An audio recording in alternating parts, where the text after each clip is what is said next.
bienvenidas, bienvenidos a esta jornada organizada por AJA Madrid. Soy Carlos Brito, profesor de Derecho Penal. En esta jornada tiene como objetivo explorar los aspectos penales y procesales relacionados con las estafas y el uso de medios de pago cripto, brindando una visión integral de este fenómeno desde la perspectiva jurídica. En esta oportunidad contamos con la participación de Eloy Velasco Núñez, juez de carrera con una destacada trayectoria en la jurisdicción penal, habiendo ejercido en diversos juzgados de España y actualmente en la Sala de Apelaciones de la Audiencia Nacional. Eloy es doctor en Derecho y exprofesor de Derecho Procesal Penal, cuenta con una amplia experiencia académica y con publicaciones y obras científicas sobre el derecho penal, tecnológico e internacional. Además, es corresponsal nacional por España en la Red de Justicia Europea en materia de trata de seres humanos y previamente en corrupción. Esta jornada representa una oportunidad para profundizar en una temática de gran relevancia en el contexto actual. Invitamos a todos y a todas a unirse activamente al debate, compartir experiencias y reflexiones que enriquezcan el análisis de estos desafíos legales. Sin más preámbulos, le damos la bienvenida y cedemos la palabra a nuestro ponente, Eloy Velasco, a quien agradecemos su participación. Bien, muy buenas tardes. Muchísimas gracias en primer lugar a las amables palabras del profesor Brito y, por supuesto, a todos y a todas los que estáis asistiendo en esta jornada en la que tenemos poco tiempo, 1 hora y cuarto, pues para explicar una reforma penal reciente que es muy importante porque afecta al fraude, ahora vamos a explicarlo, y que además es una reforma que ha operado a partir de enero de 2023, o sea que lleva 2 años en vigor, no ha dado tiempo a que el Tribunal Supremo haya generado jurisprudencia y además, segunda cuestión auténticamente importante, es que responde a la directiva del castigo contra los medios de pago y el abuso de los medios de pago tecnológicos distintos del efectivo, con una directiva del año 2019, lo cual supone que lo que vamos a decir, o mucho de lo que vamos a decir, salvo las peculiaridades españolas, es exactamente igual y común a los 27 países de la Unión Europea que han tenido que transponer también esa directiva de 2019 en materia de estafa, falsedad y veremos también todo lo que afecta a esos medios de pago tokenizados, esos medios de pago que también se han incluido en la protección del Código Penal en la economía digital. Empezaremos en primer lugar centrando el problema en que dentro de los 2 tipos de delitos, bueno, los 3 tipos que el profesor Ulrich Sieber, el profesor alemán, establecía en la delincuencia virtual, en la delincuencia de los intangibles, en la delincuencia cibernética, en la que se produce a través de Internet y de las nuevas tecnologías, teníamos el ciberterrorismo, los delitos ciber-intrusivos, en donde lo que se atacaban eran bienes humanos, bienes jurídicos humanos. Bueno, pues en el tercer bloque, el que más estadísticamente se produce en la realidad, era el bloque de los delitos cibereconómicos que tenemos regulados en distintos artículos del Código Penal que se exponen en esa diapositiva, pero lo que importa es que en la actualidad, según las últimas estadísticas de criminalidad, 1 de cada 6 delitos que se producen en la vida real son de carácter tecnológico y, mucho más importante, de cada 10 delitos cibertecnológicos, 9 son la estafa o, como vamos a llamarle ahora, el fraude económico. Bien, vamos a ir muy rápido para ir avanzando en los aspectos más importantes de la reforma, pero haré un esquema primero general para que lo entiendan. La reforma ha operado en el Código Penal y, por lo tanto, lo que voy a contar está en vigor desde el 12 de enero de 2023 y afectó a 2 tipos penales importantes. La estafa, que sigue regulada como estafa básica, la estafa física, en la que ahora vamos a ver, una persona, el autor, engaña a la víctima que le hace sin querer, sin ser consciente, un desplazamiento patrimonial perjudicial para él o para tercero, aparece colocada, reubicada de forma distinta a como estaba antes en el Código Penal, ahora en el artículo 248 del Código Penal. Por lo tanto, en ese artículo general se regula la estafa de toda la vida, la estafa física, la estafa que ocurre en el mundo no virtual, y por lo tanto ahí es donde encontraremos las estafas de tipo no maquinal, las que ocurren en el mundo físico o real, aunque vamos a ver ahora, por eso lo pongo ahí abajo, algunas que son no maquinales, sin embargo, se vehiculizan a través de la tecnología. Es decir, que muchos de los timos que nos llegan a través de Internet son estafas físicas. Siguen siendo estafas físicas, lo que pasa es que ocurre o las modaliza, las realiza, las ejecuta el delincuente a través de productos de carácter informático. Ahí está la estafa de toda la vida, la estafa básica que ahora explicaremos. En segundo lugar está el fraude, que yo llamo maquinal y no solo informático, ahora veremos por qué, que viene regulado en el artículo 249 del Código Penal. Aquí la estafa ya no ocurre en el mundo físico, en el mundo natural, sino ocurre en el mundo principalmente de la informática, pero también en el mundo de las máquinas, y el tipo penal permite tres modalidades de ataque. O alguien se queda con nuestro dinero haciendo una interferencia a nuestro sistema informático, o alguien se queda con nuestro dinero haciendo un ataque a datos informáticos, o alguien, en tercer lugar, se queda con nuestro dinero manipulando o haciendo algún tipo de artificio sobre el funcionamiento operativo de la máquina, mayoritariamente informática, suplanta nuestra personalidad, se hace pasar por nosotros, opera con nuestro PIN, opera con nuestros datos, se hace, como digo, pasar por nosotros y consigue que un tercero que tiene el activo, normalmente una empresa bancaria, pues le traslade, le haga una transferencia inconsentida y desconocida o inconsciente de ese activo a su favor. Y aquí tenemos una segunda modalidad delictiva, también que ocurre en el mundo tecnológico, que es el de la utilización fraudulenta de los que luego vamos a ahondar, llamamos instrumentos de pago distintos del efectivo. Pero además, la reforma que ha ampliado, por lo tanto, enormemente el objeto, porque se protege los ataques fraudulentos que se hagan contra no importa qué tipo de instrumento de pago distinto del efectivo, y por lo tanto se ha ampliado el objeto porque entran ya todos los criptoactivos que hasta ahora había duda o casi podríamos decir con certeza que no estaban incluidos, ahora sí que están protegidos e incluidos, y esto nos llevará a una serie de consecuencias que luego hablaremos, pero especialmente con una protección de carácter específica en el artículo 249.1, pero letra B, en el delito de utilización fraudulenta de esos instrumentos de pago distintos del efectivo. Y los números 2 y 3 del artículo 249 lo que hacen es sancionar adelantamientos punitivos, sancionar actos preparatorios punibles, porque tienen un peligro enorme, porque producen un riesgo enorme de que se produzcan operaciones de carácter fraudulenta. Y ante la impotencia que el legislador descubre que tenemos los operadores jurídicos en la materia probatoria, como es muy difícil probar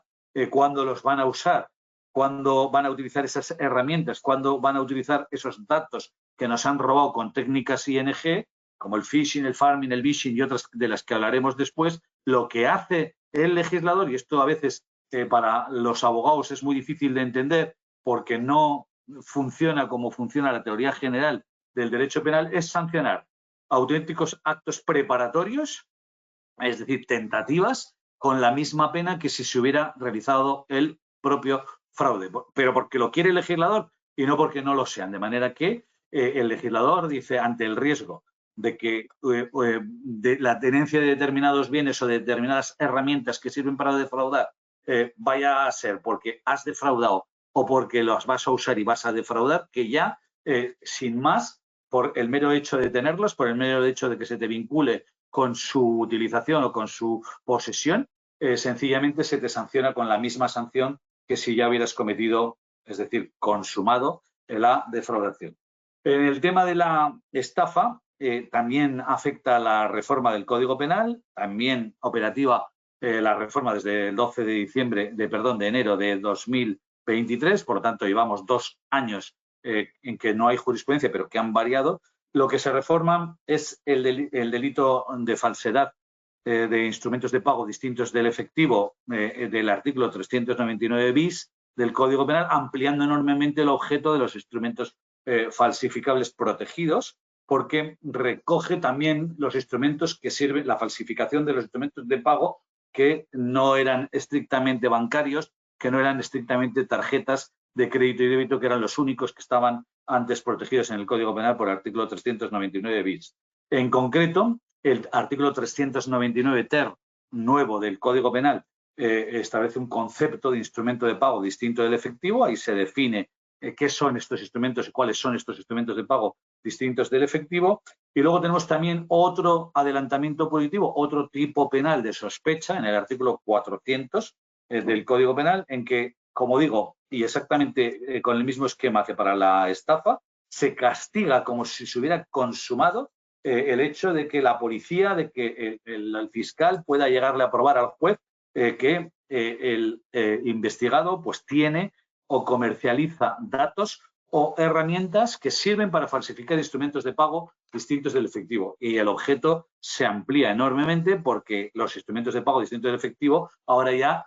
recogen también todos los vinculados a la economía de los intangibles, de los criptoactivos. Por lo tanto, estaremos hablando también de la falsificación difícil, ya lo hablaremos y ya lo trataremos, de los instrumentos de pago como las billeteras o los monederos que basculan sobre la tecnología blockchain de registro distribuido. Bien, paso, por lo tanto, hecho este esquema general de que la reforma que sirve para los 27 países de la Unión Europea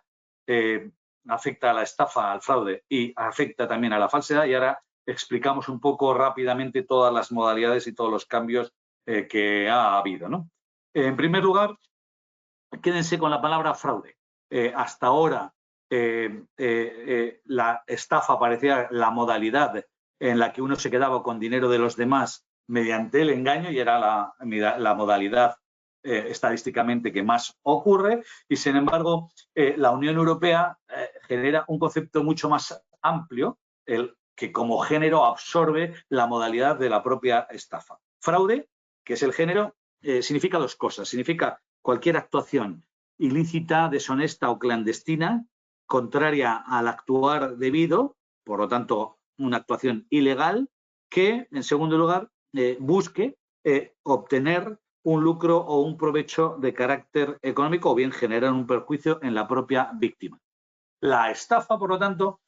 queda como una forma de fraude, pero el fraude es mucho más amplio. El fraude, por lo tanto, es quedarse con activos evaluables económicos de otro sin su consentimiento y de manera ilegal o ilícita. Y dentro de este concepto amplio de fraude abarcamos tanto la estafa de toda la vida, la básica, la propia, la tradicional, la física, la que hemos dicho que se recoge ahora en el artículo 248 del Código Penal, como la maquinal, que ahora explicaremos. Primero recuerdo la estafa básica, la propia, la tradicional del 248 del Código Penal, que tenía pues todos esos elementos que se ponen ahí, ¿no?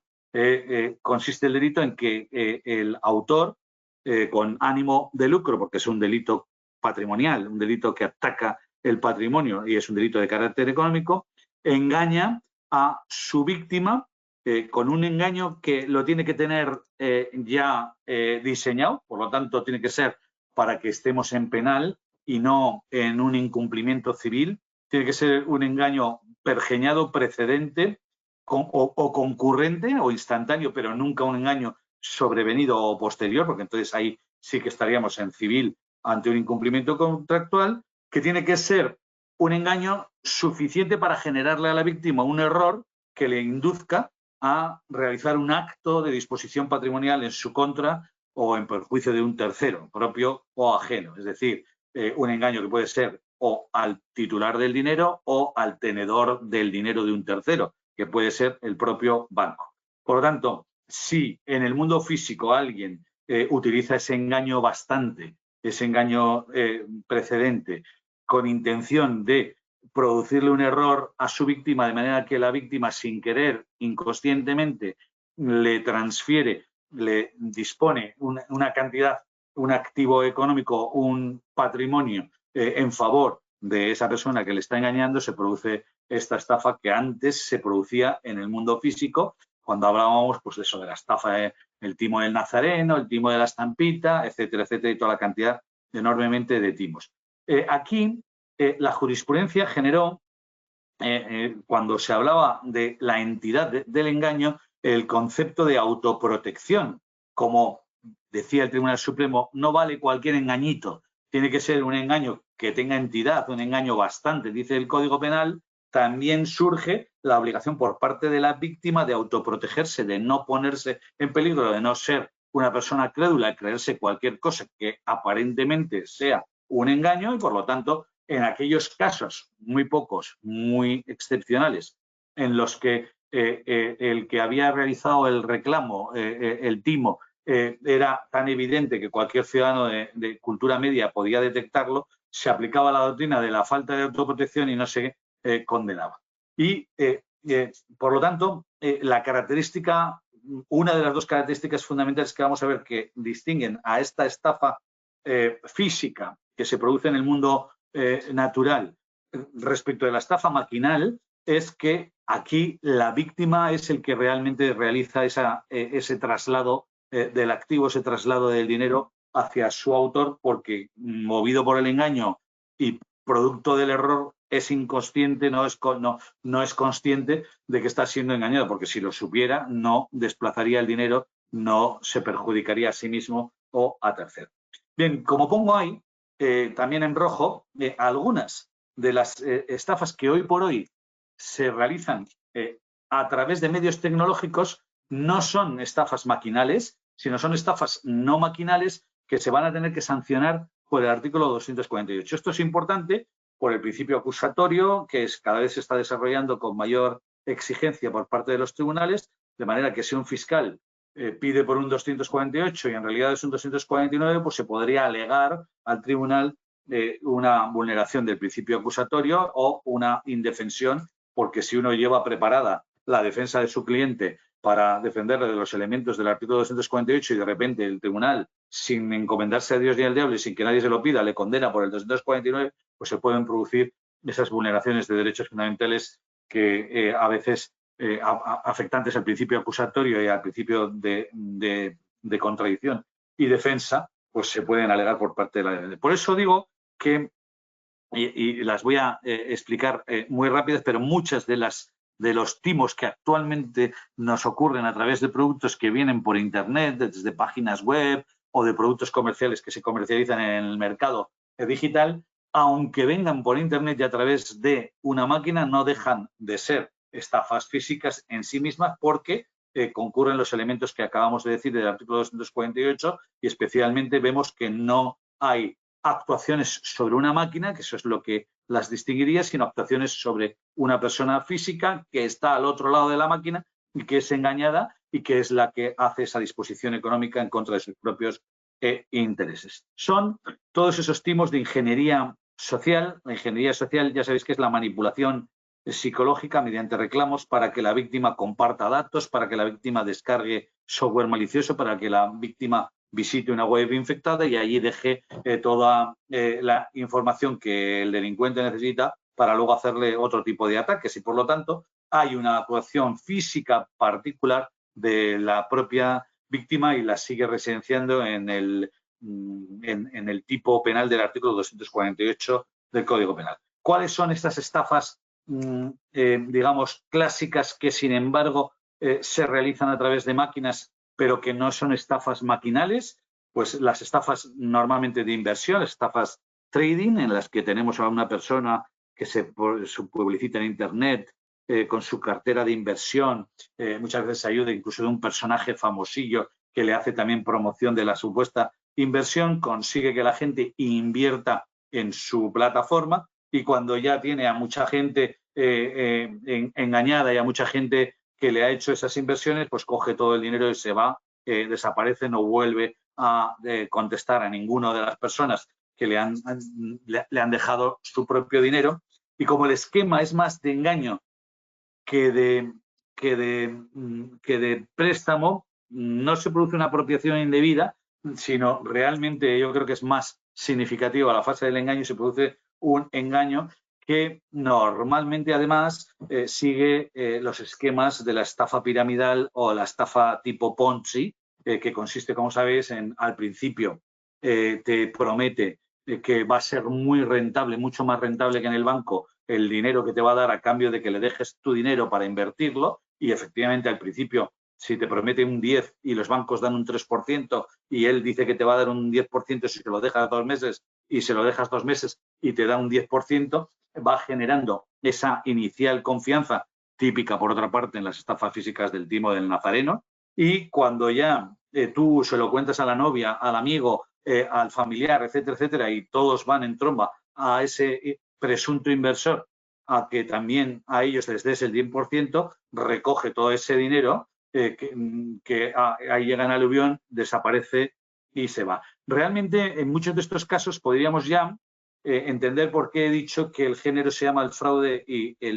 la modalidad, la estafa. No hay realmente un engaño, porque muchas de las personas que invierten en esas plataformas ni siquiera han tenido contacto con el delincuente, sino que han sido ellos los que han ido a ofrecer el dinero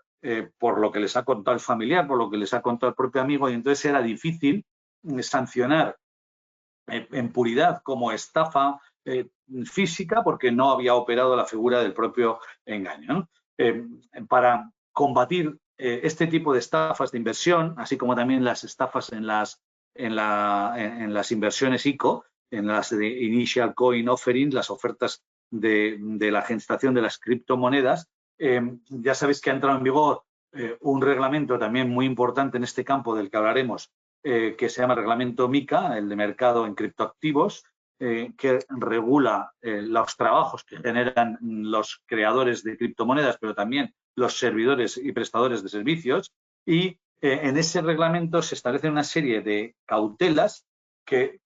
se imponen a todos los que realizan esas inversiones ICO, que tratan de evitar que se produzcan este tipo de timos. De manera que subir el estándar de compliance y el estándar de exigencia a quienes ofrecen estas inversiones, se trata de que no haya estafas. Por ejemplo, hay que hacer un registro de inversores, tienen que hacer cada inversor en una cripto un libro blanco, le obligan a hacer comunicaciones publicitarias, están chequeados por una autoridad, hay mecanismos de salvaguardia que, por lo tanto, son una serie de cautelas que están en ese reglamento que han intentado evitar que se sigan haciendo estas estafas tipo trading de inversión. Luego están los timos o scams, que no son fraud en inglés, sino scam, el timo, timos que se vehiculizan a través de Internet, que son estafas realmente físicas, pero que se hacen a través de productos tecnológicos. Todos conocéis pues la estafa de productos de venta de segunda mano, que nos prometen que una cosa que vale 10 nos la dan porque es de segunda mano a 2 y luego resulta que no hay ni cosa ni objeto. Tú adelantas el dinero y no te llega nunca el objeto. Está la famosa estafa romántica, en la que le hacen creer a la víctima a distancia a través de mecanismos tecnológicos, pues que se es un personaje muy importante que está enamorado y empieza a pedirle préstamos, a pedir ayudas económicas, y al final ni existe el personaje, ni hay amor, y lo único que hay es que se quedan con el dinero que poco a poco te van estafando. Está la famosa estafa del familiar en apuros, que recibimos pues cuando viaja un hijo, cuando viaja un hermano, como al meternos en las páginas web de las compañías aéreas, a veces nos dicen, oye, pon el teléfono de un familiar por si te pasa una desgracia. Pues no sé cómo descubren esa información y luego se hacen pasar por el familiar, te dicen que ha perdido el móvil, que tienen un problema en el viaje, que le mandes dinero, y en el fondo todas estas estafas lo único que pretenden es conseguir que les mandemos dinero. Está la estafa al CEO, es decir, al jefe de la propia empresa, que a veces se ha hecho incluso hasta con dispositivos de inteligencia artificial que han creado imagen fake o voz fake, o imagen y voz fake en la que le piden a los pagadores de las empresas que están en un apuro, les engañan diciendo que están en un apuro, que les paguen, que hagan un pago. Está la estafa del soporte técnico, en la que alguien te comete un problema de seguridad informático y luego se presenta como el que te va a arreglar el problema técnico de tu ordenador, y lo que hace es entrar en tu ordenador para, evidentemente, robarte datos. Está el pig butchering, el cerdo, ¿cómo se dice? cebado, de manera que es algo muy parecido a la estafa romántica, te va creando y creando pequeñas necesidades económicas hasta que en un momento dado te pide una cantidad más grande y se va con ella. Y luego, en segundo lugar, también tenemos estafas de carácter mixto, en las que en parte se hace un ataque físico propio de la estafa clásica del artículo 248, pero en parte ya sí se hace una manipulación en las máquinas, en el sistema informático, de manera que se combinan los dos ataques. El delincuente te va engañando físicamente, pero para entrar en tus datos, para entrar en tus productos, de manera que te va robando datos y productos hasta que obtiene la información por la que luego ya realiza una emisión maquinal en que suplanta tu personalidad y se queda con tus propios activos. Hay desde software malicioso en algunos timos absolutamente muy complicado, como el famoso Tiny Banker Trojan, el Timba, en que se simula ser banquero online, se te pide un reintegro porque si no te dicen que te van a bloquear la cuenta de tu banco, en que copian y pegan los esquemas del producto de tu propio banco y parece que es tu banco el que te está diciendo que tienes ese problema de seguridad y te piden cierta información con la que luego realizan el ataque, hasta los dos timos mixtos más importantes que en la actualidad estamos teniendo, el famoso Business Email Compromise o el hombre en el medio, el man in the middle, en que se apoderan del contenido de correos electrónicos o de WhatsApps o de mensajes en donde borran tu cuenta bancaria cuando se trata de que te hagan un pago para poner la suya y consiguen que el dinero les llegue a ellos en vez de a ti. Normalmente comprometen, como dice la expresión, correos electrónicos referidos a pagos y luego el SIM swapping. Swapping es el cambiazo, de manera que también aquí le llaman a la compañía telefónica, le dicen que ha perdido tu móvil, que te cambien de SIM, la compañía telefónica le manda el SIM nuevo al timador, que conociendo las claves de la banca que te van mandando a través de tu nuevo teléfono, pues ellos se hacen pasar por ti y te vacían la cuenta bancaria. Aquí tenemos problemas, ya los tocaremos después, pero ya lo adelanto, muy importantes de responsabilidad civil. ¿Quién es, y esta es la pregunta que a veces os hacen vuestros clientes, quién es el que va a perder el dinero producto de la estafa? Si no cogemos al delincuente o si, pese a que se le condene al propio delincuente, este delincuente no tiene activos, no tiene solvencia para devolver el dinero que ha estafado y el rédito que queda. Y por lo tanto, surge la pregunta, que ya veremos que ha sido resuelta perfectamente, por lo menos en el territorio de la Unión Europea y en nuestra normativa civil, por el Real Decreto Ley 19 del 18, de 2018, de servicios de pago, en donde normalmente en caso de insolvencia o en caso de no detección y no detención y no responsabilidad penal del timador, el que pierde el dinero es la empresa que sirve los medios de pago, normalmente la entidad bancaria, con dos excepciones que establece ese Real Decreto Ley 19 de 2018 de servicios de pago, y es salvo que el banco pueda probarle al juez que el que ha sido estafado es que estaba en connivencia con el estafador, o sea que son codelincuentes o cooperadores necesarios, o también, y esto es importante por el tema de la debida diligencia, en el caso en que la víctima haya haya operado con una falta absoluta de diligencia, con una gran negligencia, de manera, pues no sé, que vaya por la vida diciendo mi clave y mi contraseña son 4444 o lo que sea, y de manera que si lo va contando a los cuatro vientos, pues efectivamente se pone en autorriesgo de que fallen los mecanismos de seguridad, fallen los mecanismos de doble autenticación y por lo tanto ahí sería el caso excepcional en que en vez de ser la empresa servidora de medio de pago, el que pierde sería la propia víctima por negligente, por ir, no sé, contando al mundo las medidas de seguridad que le da el banco y que no debe de contar, ¿no? Ahí tenéis luego, y con esto pasamos esta pantalla, unos nuevos actores, dos nuevos actores que aparecen en el mundo tecnológico y que son los muleros, que son pues personas que cooperan con los estafadores, algunos en la fase de ejecución de las propias estafas y les ayudan con actos auténticos de cooperación necesaria y por lo tanto conforman parte de la misma organización criminal, pues pasándoles información o ayudándoles a obtener de manera segura el traslado del dinero que se está estafando, pero normalmente la jurisprudencia ha ido por la vía de a estos muleros que aceptan meter en su propia cuenta bancaria, en una cuenta bancaria que crean el dinero que les traspasan, supuestamente determinados trabajos a distancia o teletrabajos, pero que no sabemos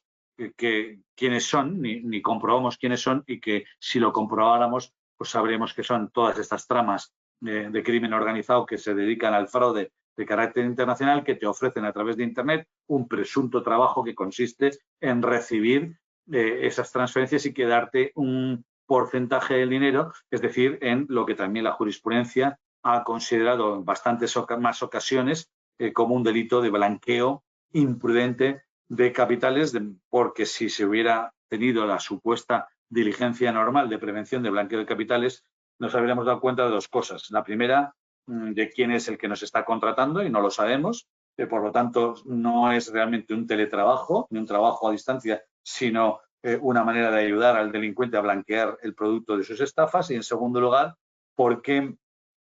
los muleros muchas veces se mantienen en situaciones de oscuridad y se hacen los ignorantes deliberados pues para recibir estos tipos de pago que tienen absoluta conciencia de que son provenientes de actuaciones ilícitas de carácter económico. Y el otro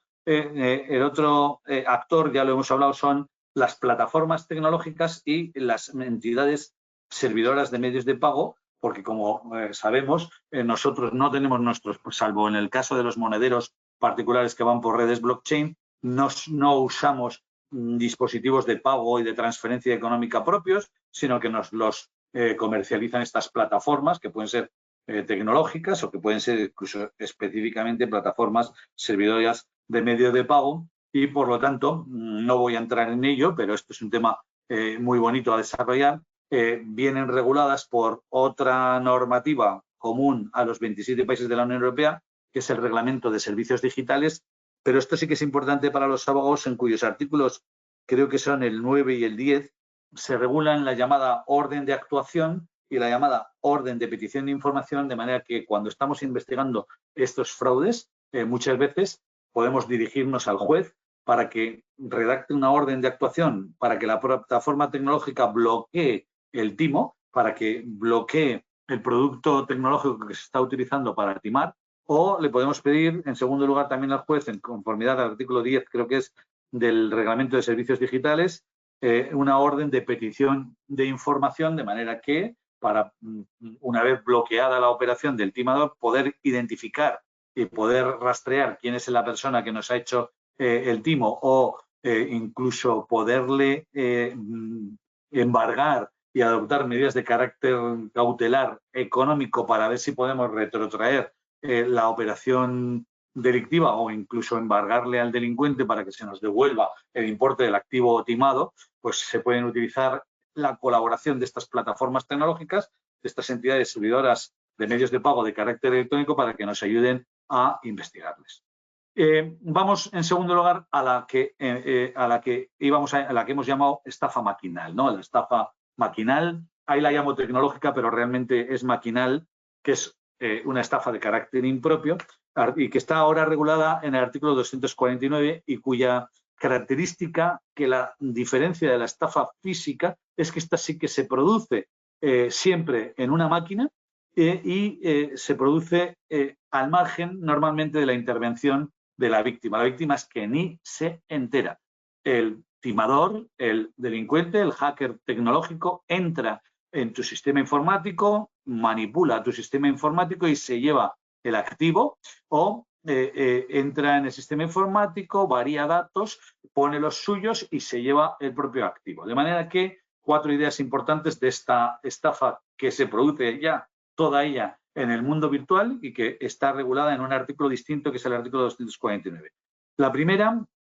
que no hay delito leve. Así como en el artículo 248 del Código Penal, después de la reforma, el propio legislador dice: si en el mundo físico alguien te tima una cantidad inferior a 400 euros, estamos ante un delito leve y eso se juzga como por el procedimiento del delito leve, y si es de 401 euros para arriba es un delito menos grave y se juzgará por un procedimiento abreviado. En el caso de las estafas maquinales, como no lo dice específicamente el artículo 249, ya toda la doctrina hemos considerado, es lo que dice el Tribunal Supremo si algún día llega, que no existe el delito leve de fraude maquinal. De manera que entrar en la máquina de una persona y estafarle 1 euro siempre va a ser un delito menos grave, siempre se va a juzgar a través del procedimiento de diligencias previas y procedimiento abreviado y nunca por el procedimiento de delito leve. Es así porque hay autonomía en la descripción del tipo, es así porque hay pena específica en el artículo 249, porque está ubicado en un artículo distinto, porque la directiva de 2019 de la Unión Europea obliga a tener penas eficaces, que no lo son las del delito leve, pero sobre todo quédense con esta idea, porque además, a diferencia de la estafa física que solo protege un bien, que es el patrimonio, en la estafa maquinal, el artículo 249 siempre se considera que tiene la pena más grave, aunque sea la misma sanción de privación de libertad, porque el bien jurídico que protege es doble. Además de proteger el patrimonio, igual que en la estafa clásica, aquí se protege la confianza en la economía digital, en las herramientas tecnológicas a través de las cuales operamos en los mercados digitales. Es una manera en la que el legislador ha dicho, voy a poner más pena porque estas estafas, además de proteger el patrimonio, igual que en el caso de la estafa física, además necesitan una mayor protección porque hay que proteger la tecnología con la que se realiza y se ejecuta esa economía mercantil tecnológica de los propios intangibles. Y por lo tanto, conclusión primera, no cabe el delito leve ni por 400, ni por 399, ni por todas las estafas tecnológicas, todas las estafas maquinales tienen la consideración de delito menos grave y no cabe el delito leve. En segundo lugar, ya lo hemos ido diciendo, específicamente la manera de cometer esta estafa tecnológica es por 3 vías. Ya lo hemos dicho. O bien se hace una interferencia o una obstaculización al sistema operativo funcional del sistema informático en donde tenemos guardado nuestro propio activo. Ante alguien, el defraudador, entra en nuestro sistema operativo, en nuestro sistema informático y se lleva el activo a otro lado y por lo tanto lo quita de nuestro sistema operativo. Tanto es una interferencia y una obstaculización al sistema operativo funcional, es decir, tanto al hardware como al propio software. O, segunda manera en la que se puede producir una estafa maquinal, lo que se realiza por parte del hacker es un ataque al dato informático. Aquí ya no es un problema de seguridad digital, es un problema de integridad digital, dato informático que tenemos que tener en nuestro sistema operativo y que tiene que ser real o auténtico. De manera que, como dice el tipo penal, el delincuente entra en nuestro sistema y alterando algún dato, cambiando alguna información, normalmente es tan fácil como hacerse pasar por nosotros, suplantar nuestra personalidad, quitar nuestro nombre y poner el suyo, o poner un nombre falso, o poner nuestro nombre pero cambiar algún dato que hace que el dinero, el activo, se dirija hacia una cuenta que él controla y la quite de la cuenta en la que nosotros lo tenemos depositado. Sin embargo, como quiera que la reforma penal, además del tipo penal, además del verbo alterar, utiliza también y dice que se puede cometer este delito introduciendo o transmitiendo datos, ya no hace falta que la alteración que realiza el delincuente sobre los datos que tenemos en nuestro sistema informático sea una alteración modificativa, sino que, como los verbos que también están admitidos como propios de la causación de esa manipulación de datos pueden ser introducir o transmitir, sencillamente le basta con introducir nuestro PIN,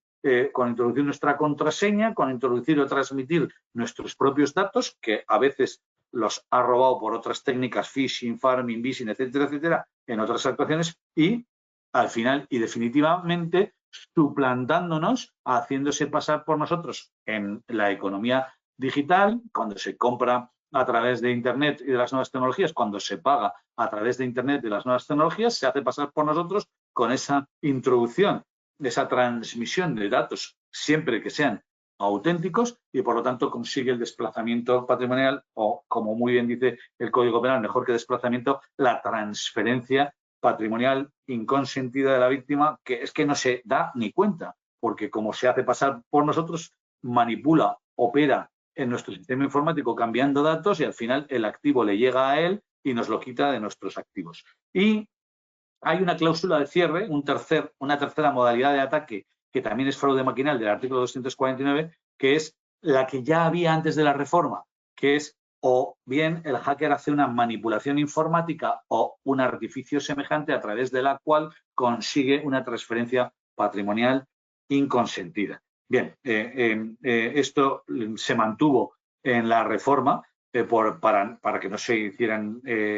aplicaciones retroactivas desfavorables de no se despenalizó para que no hubiera que hacer revisión de sentencias y ha quedado como una fórmula de cierre en la que hay algún caso, como es muy curioso, es una curiosidad, pero la digo siempre, la reciente sentencia del Tribunal Supremo 838 de 2023 de 16 de noviembre, en donde el Tribunal Supremo ha dicho que dos personas que estaban en un casino jugando una ruleta, al rojo o al negro, o sea, fijaros, tenía un 50% de acertar y un 50% de fallar. Cuando veían que iba a caer en el rojo y ellos habían apostado en el negro, pegaban en la máquina para que pasara al color contrario y acertaran y ganaran, y dijo que eso era una manipulación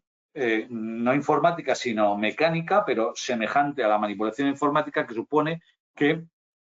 la estafa la conseguían operando sobre la máquina y, por lo tanto, consideró el Tribunal Supremo en esa sentencia tan importante, la 838 de 2023, de 16 de noviembre, que dentro de la estafa maquinal, por eso la llamo maquinal y no informática, porque también caben manipulaciones sobre máquinas mecánicas y no informáticas que están penadas por el ordinal del 249 y no por el 248 del Código Penal. Y respecto a la transferencia patrimonial inconsentida, dice ahora la reforma, y en esto hay que ser muy abiertos interpretativamente, que cabe que opere sobre cualquier activo patrimonial. Por lo tanto, ahí es donde se está ampliando el campo con la reforma, porque cualquier activo patrimonial ya no solo es el dinero oficial, ya no solo es el dinero fiat, el dinero que tiene curso legal, los euros en el caso de España, los dólares en el caso de Estados Unidos, sino también cualesquiera otros activos que reflejen el valor patrimonial, no solo público, sino también incluso privado, de manera que puede ser pues cualquier activo dinerario, cualquier activo no dinerario, cualquier activo material, cualquier activo inmaterial. Por decirlo de una forma, en el mundo cripto, en el mundo tokenizado, cualquier token, ya sean e-money tokens, representativos de valor económico y monetario, ya sean security tokens, los que se hacen para tener inversión, o ya sean utility tokens, es decir, aquellos en los que se cambian por una prestación determinada. ¿Por qué? Porque cualquier tipo de representación de valor intangible, y por supuesto las tangibles, son patrimonio, y este delito está protegiendo el patrimonio, no está protegiendo los meros medios de pago. Sin embargo, el otro, el que tenemos aquí abajo, el del 249.1, pero letra B, ahí sí que lo que sanciona, y esto también se sancionaba antes, es la utilización fraudulenta de los instrumentos de pago distintos del efectivo. Es decir, que dentro de todos los instrumentos que representan valor, los que representan o los que se utilizan como forma o fórmula de pago, si se utilizan fraudulentamente, esos instrumentos de pago distintos del efectivo, y normalmente se utilizarán fraudulentamente cuando se utilicen sin consentimiento, cuando se utilicen indebidamente, cuando se utilicen fraudulenta o suplantadamente, se irán a este segundo ordinal, que tiene la misma sanción que el primero, pero que es un delito de carácter distinto, porque aquí sí el legislador no protege todo patrimonio, no todo tipo de tokens, sino solamente aquellos que se utilizan como medio de pagos. Volviendo a los tokens, El e-money token, claro que es un medio de pago, pero los utility y los security, como no son medios de pago, no están protegidos por este párrafo del artículo 249.1, letra B del Código Penal. Por lo tanto, lo que nos interesa a nosotros aquí es ver la especificidad de este segundo delito, que se sanciona en la letra B y no en la letra A del párrafo primero del artículo 249, dentro de las estafas que se producen en el mundo maquinal, en el mundo normalmente informático, es saber qué son los instrumentos de pago distintos del efectivo. Hasta ahora hay dos tipos de instrumentos de pago, que son los de el efectivo y los que no son efectivo. Los que son efectivo los conocemos de toda la vida, pues son el dinero, ya sea en su formato moneda o en su formato billete, pero tiene que ser estatal y tiene que ser de curso legal, por lo tanto, es efectivo, es cash, es pagar con monedas de euro o con billetes de euro, que es la moneda de curso legal, de protección estatal y que se considera efectivo. ¿Qué son, por lo tanto, instrumentos que sirven a pagar distintos del efectivo? Todos los demás que no son monedas o billetes de curso legal y estatal. Por ejemplo, el cheque al portador, el aval a primer requerimiento de operadores no estatales, pero también los productos privados que ya utilizábamos y protegíamos antes de la reforma del Código Penal. Por lo tanto, también están las tarjetas bancarias de crédito y débito. Pero además, y ahora, esta es la novedad que entra en funcionamiento con la reforma del Código Penal, como dice cualquiera instrumento de pago distinto del efectivo y no solamente los públicos y no solamente los bancarios, también entiendo yo, y esto es discutible, y hay algún sector de la doctrina que opina que no, pero yo creo que sí, mientras tengan la virtualidad de ser BIR de medio de pago, cualesquiera otros sistemas de pago no públicos, o sea, es decir, privados y no necesariamente bancarios, es decir, también valen, por lo tanto, cualquier otro instrumento de pago no bancario en formato de tarjetas, por ejemplo, todas las tarjetas de pretensión no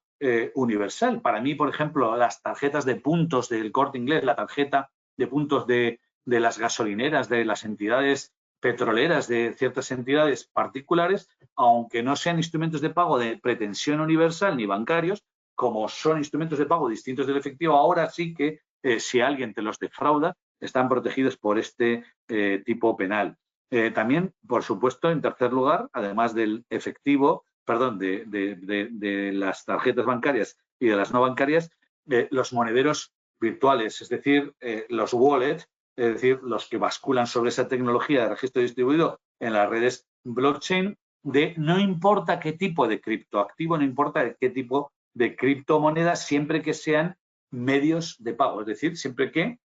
dos particulares, aunque no esté el Estado y aunque otros no lo reconozcan, se paguen con ellos. Yo, por ejemplo, no uso Bitcoin, no creo en el Bitcoin, no tengo Bitcoins, pero evidentemente si una persona le paga a otra con un Bitcoin o si una persona, mejor dicho, le defrauda a otra a través de su monedero y se queda con Bitcoins que no son suyos, evidentemente se le tiene que dar una protección penal porque se le ha usado, si se le ha hecho fraudulentamente, suplantadamente, inconsentidamente, indebidamente,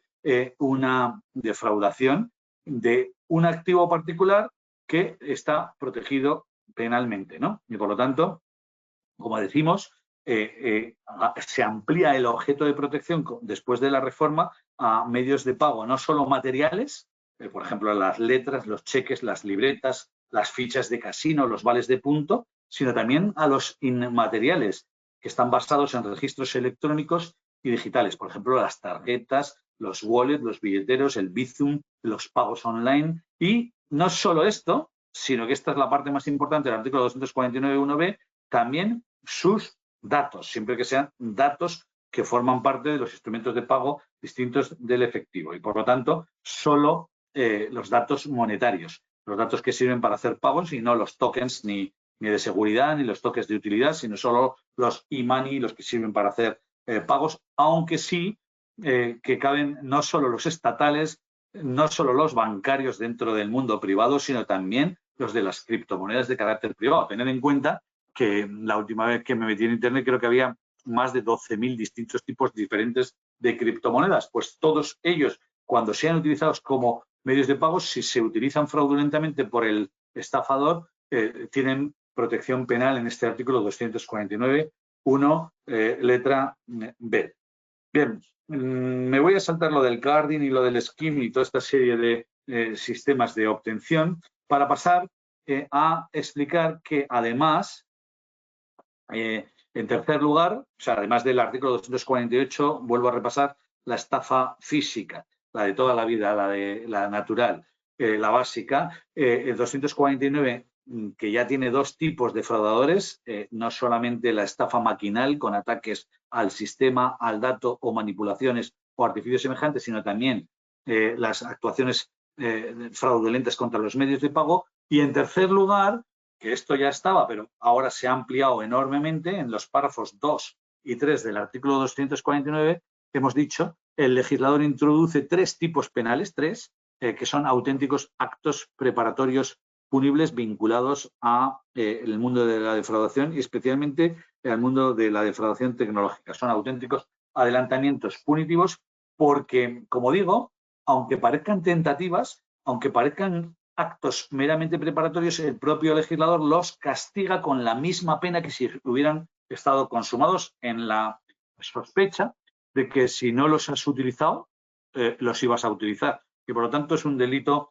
sí, de sospecha, un delito que adelanta la barrera de protección, que ya no sanciona un resultado y por lo tanto no tiene formas imperfectas fáciles, como sí que lo tienen los otros dos tipos penales, que admiten tentativa y formas imperfectas de ejecución, sino que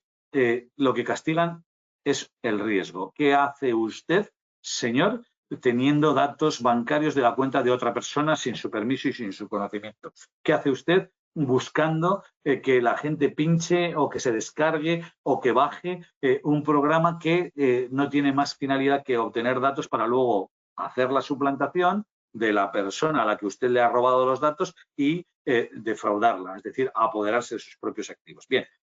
estos adelantamientos punitivos, que son auténticos actos preparatorios punibles que están recogidos en los artículos 249.2 y 249.3 del Código Penal, castigan lo que llama la delincuencia cibernética un delito de abuso de recursos técnicos, porque, fíjense, la mera tenencia y la venta y la comercialización de instrumentos, herramientas, dispositivos, datos o programas que tengan la aptitud específica de poder defraudar, es decir, que estén diseñados o que estén, si no diseñados, que se utilicen adaptadamente para poder defraudar, ya consuma el tipo penal y tiene la misma pena que si se hubieran cometido defraudación. Son, como digo, auténticos delitos de riesgo en los que el legislador castiga que tú tengas instrumentos, herramientas, dispositivos, datos, fijaros, datos, no hace falta ni siquiera tener más que datos robados a veces pues del skimming, del clonado de los datos de las tarjetas o robados mediante la petición de cesión de datos que a veces nos engañan en productos a través de enlaces, etcétera, etcétera, que no tienen más finalidad que apoderarse de esos datos para luego hacerse pasar por nosotros mediante el uso de instrumentos de comercialización o instrumentos bancarios de pago y quedarse con nuestros activos a través de los productos de las propias máquinas. Por eso, ahí es donde se sancionan técnicas como el phishing, el pescado de datos, el farming, el envenenamiento del nombre del DNS, del nombre de dominio, el smishing cuando se hace a través de SMS, el phishing cuando se hacen a través de reclamos de voz o las suplantaciones a través de las figuras del spoofing, en los que al final no tienen más intención que la captación de esos datos cuya tenencia por parte de una persona que no es su titular y con finalidad fraudulenta, que es lo único que hay que probar, llevan a que el legislador lo castigue adelantando la barrera de protección como si ya se hubiera defraudado por ese riesgo que genera que tú tengas datos que no son tuyos y que sirven para quedarte o para poner en marcha pagos o para poner en marcha cobros de dinero a través de los sistemas tecnológicos. Por lo tanto, artículo 249.2.a del Código Penal es delito crear, obtener, apropiarse, poseer, distribuir, facilitar herramientas que sirvan para cometer fraude, siempre que tengan la aptitud para defraudar o que estén diseñadas específicamente para defraudar. Y luego en los párrafos o en las letras 249.2, pero la letra B y 249.3 del Código Penal, el 249.2 se refiere a las herramientas, el 249.3 a la detectación, se sancionan la sustracción o la obtención ilegal y, en su caso, en el párrafo tercero, la receptación de infracciones relacionadas con el uso fraudulento de los instrumentos de pago distintos del efectivo. Aquí ya no es cualquier patrimonio, como decíamos antes, sino solamente los instrumentos de pago distintos del efectivo, pero lo mismo me da que sean materiales que inmateriales, lo mismo me da que sean físicos, como pues un cheque, un talón, que materiales o intangibles como pueden ser los monederos de los dineros de criptoactivos. Y luego, respecto de la inteligencia artificial y el fraude, 3 cosillas rápidas para ir avanzando hacia la falsedad.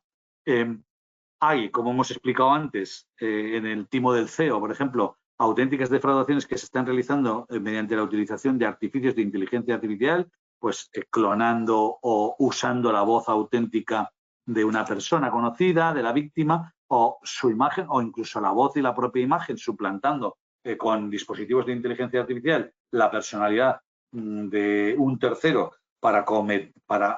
ayudar a cometer el error en la propia víctima, y que se van a sancionar en el Código Penal por 2 vías, o por la vía de la culpa improgramando para la persona que haya generado ese dispositivo de inteligencia artificial, el generador del algoritmo, y para el hombre por detrás o mujer por detrás, es decir, la persona que por detrás se haya aprovechado de ese dispositivo de inteligencia artificial para cometer la propia defraudación. Dándole exactamente la vuelta, en el punto 5.2, hablo de herramientas de inteligencia artificial que las entidades normalmente de crédito y bancarias ya están utilizando para detectar operaciones fraudulentas y abortarlas, para bloquearlas e impedir que se produzcan el fraude. Se trata de modelos analíticos de datos avanzados, herramientas que utilizan tecnologías data-driven, hashing, pautas probables, puertas traseras, cuyos algoritmos se configuran, entrenan para que sean capaces, esas herramientas, de detectar en tiempo real movimientos, operaciones sospechosas, anómalas, inusuales, raras, de manera que, por lo tanto, lo que hace la inteligencia artificial, el algoritmo, es detectar hábitos desviados de los habituales del cliente y que sirven para bloquear operaciones, de manera que por lo menos abortan la posibilidad del propio fraude. Para que a veces, al principio sobre todo, estas herramientas a veces incluso nos hacían sospechosos a nosotros mismos, y si te equivocabas y pagabas 2 veces la misma cantidad, encima te bloqueaban tu cuenta, no para protegerte, sino pensando que tú habías intentado hacer pitufeo o alguna actuación fraudulenta, de manera que siempre tenías la molestia de tener que llamar al servicio de seguridad del banco para decirle, no, que me he equivocado yo, pero la máquina no ha sabido distinguir, desbloquéeme la cuenta y déjeme operar con ella, porque no he hecho una conducta anómala, sino que me he equivocado, o he cambiado o he toqueteado una cosa que no debía y he conseguido que la máquina piense que yo estoy defraudándome a mí mismo. Como las máquinas no piensan, sencillamente están programadas, entrenadas y automatizadas para responder ante determinadas situaciones, pues a veces estaban mal diseñadas y nos producían problemas, pero ahora en la actualidad ya funcionan bastante bien y están consiguiendo que muchas de las personas que nos intentan defraudar, como hacen esas conductas y esas pautas anómalas, son detectadas por los dispositivos de inteligencia artificial y bloquean las operaciones. Lo que nos interesa a nosotros, en tercer lugar, sin embargo, como juristas, es si podemos permitir que en la lucha contra el delito valga todo, y valgan también estos dispositivos de inteligencia artificial si, sobre todo, el algoritmo vulnera y limita garantías, derechos fundamentales. Y por eso la labor del abogado muchas veces en estos casos, el abogado defensor, pues no va a ser defender a su cliente presunto defraudador por lo que ha hecho de fondo, sino atacar la herramienta que la policía o el banco haya utilizado si vulnera derechos fundamentales en la manera de investigarlos, porque sigue siendo operativo. No importa que tengamos la inteligencia artificial, el artículo 11.1 de la Ley Orgánica del Poder Judicial, que dice que es nula toda prueba obtenida directa o indirectamente vulnerando derechos fundamentales. De manera que los constructores las entidades tecnológicas que ayudan a las entidades bancarias, a las entidades de medios de pago a combatir el fraude, tienen que generar herramientas de inteligencia artificial que no vulneren directa o indirectamente derechos fundamentales, y algunas de ellas sí que se meten en telecomunicaciones y por lo tanto vulneran el artículo 18.3, otras atacan la privacidad y la intimidad sin permiso y sin consentimiento, de manera que pueden atacar el artículo 18.1, o otras vulneran la protección de datos si no tienen la anuencia del titular del dato personal o si no cumplen una finalidad. Lo que sí que es importante, y con esto no me meto más en el tema de la inteligencia artificial, es ver que dentro de las excepciones que a las herramientas prohibidas de investigación penal recoge el nuevo reglamento de inteligencia artificial, precisamente el fraude está excepcionado. Por lo tanto, nos movemos en el mundo de las garantías jurídicas entre la prueba prohibida y las herramientas tecnológicas autorizadas por el reglamento de inteligencia artificial. Luego tenemos los delitos contra los criptoactivos. Esto es, voy a pasarlo muy rápido. A la hora de crear criptoactivos, a la hora de ofertar los criptoactivos una vez creados y a la hora de desarrollar la inversión o la transacción, pues se pueden producir delitos, no tantos delitos de falsedad, porque gracias a Dios, siempre que no haya connivencia entre los, ¿cómo se llaman? Los que garantizan los que cierran las operaciones de la red, de la red blockchain sobre la que giran estos propios criptoactivos cuando hacen el consenso, si no están conchavados o no cuentas con que más del 51% quieran certificar una operación que no se ha producido, es difícil falsificar criptoactivos, es difícil falsificar movimientos, es difícil precisamente porque la red de cadena de bloques es muy segura, que se produzcan delitos de carácter de falsedad, pero luego existen, y no me voy a meter en ellos, pero ya tenemos varios casos en los que se han detectado operaciones de blanqueo de capitales, varios casos en los que se han hecho delitos de carácter tributarios, varios casos de suplantación y delitos, sobre todo, contra el mercado y los consumidores en estos campos de los delitos utilizando criptoactivos. Respecto de la responsabilidad civil derivada del fraude, rápidamente, porque ya vamos bastante mal de tiempo, decir que el instrumento, porque al principio la jurisprudencia se llevaba en los tribunales de carácter civil para responder a esa pregunta que hemos hecho antes, es decir, bueno, me han defraudado, yo tenía 500 euros en una cuenta y alguien me los ha quitado, no me he enterado, he entrado en la cuenta bancaria y ya no los tengo, alguien se los ha llevado y los tenía, como no sé quién es el autor, pero yo he perdido 500 euros, la gran pregunta es de responsabilidad civil. Evidentemente, responsabilidad civil derivada del delito y, por lo tanto, si pudiéramos descubrir quién es el autor del delito, pues responsabilidad civil derivada del delito, artículos 109 y siguientes del Código Penal, que es responsable penal, también es responsable civil, tiene las tres obligaciones, una de las tres es restituir o devolver aquello que ha defraudado. Pero, como decimos, en muchos casos no se le detiene, no se le identifica, no se le procesa penalmente, no se le juzga al autor, no sabemos quién es el autor del fraude y por lo tanto no lo podemos descubrir, o en algunos otros casos, incluso cuando se descubre quién es el autor del fraude, se declara insolvente y no nos puede devolver el dinero de lo que nos ha estafado y por lo tanto surge este problema de la responsabilidad civil derivada del fraude, no orientada tanto al autor del delito, porque vemos que no se detiene a tantos o si se les detiene son insolventes, sino a la labor de intermediación que realizan en el mundo tecnológico todas las empresas tecnológicas, las empresas servidoras de medios de pago, las empresas bancarias que nos llevan los productos de carácter financiero.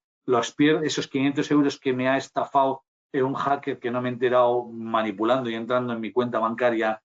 tecnológica, en mi banca online o en mi cuenta de comercialización de productos,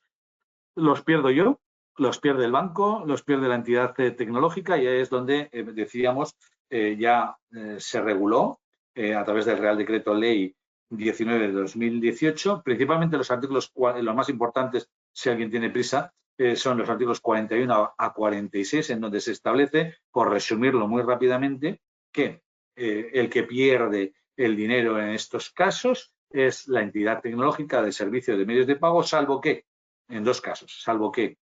la víctima no sea realmente víctima, sino que esté en connivencia con el defraudador y, por lo tanto, si él es coautor, pues evidentemente los tiene que perder él porque él es el autor del delito. Y, en segundo lugar, salvo que haya tenido la víctima una gravísima negligencia, una enorme, por encima de la media normal, realización de falta de diligencia en la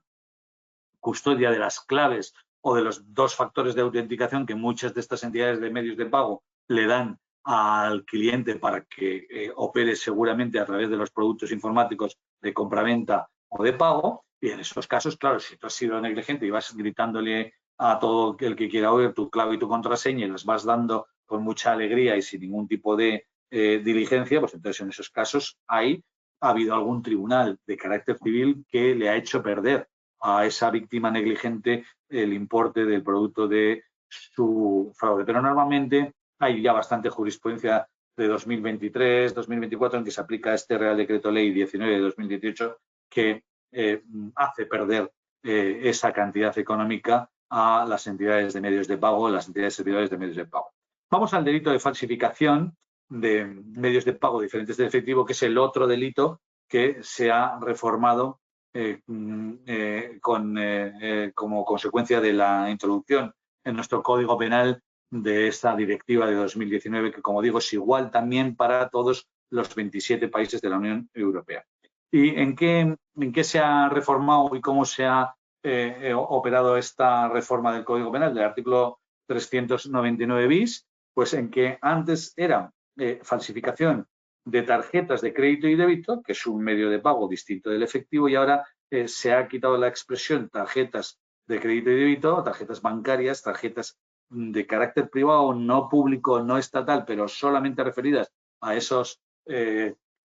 instrumentos de pago que son inmateriales, pese a que se necesite el plástico, que es una materia, sin embargo, luego tiene que operar a través de un sistema informático, por lo tanto eran inmateriales, eran intangibles también esos medios de pago, y se ha ampliado el objeto de la protección penal del artículo 399 bis, porque ahora ya no se habla de falsificación de tarjetas de crédito y débito, sino de medios de pago diferentes del efectivo, que es el concepto del que ya hemos hablado también antes al hablar de los fraudes en los instrumentos de pago distintos del efectivo, y por lo tanto se ha ampliado el objeto de la propia falsificación. Se trata,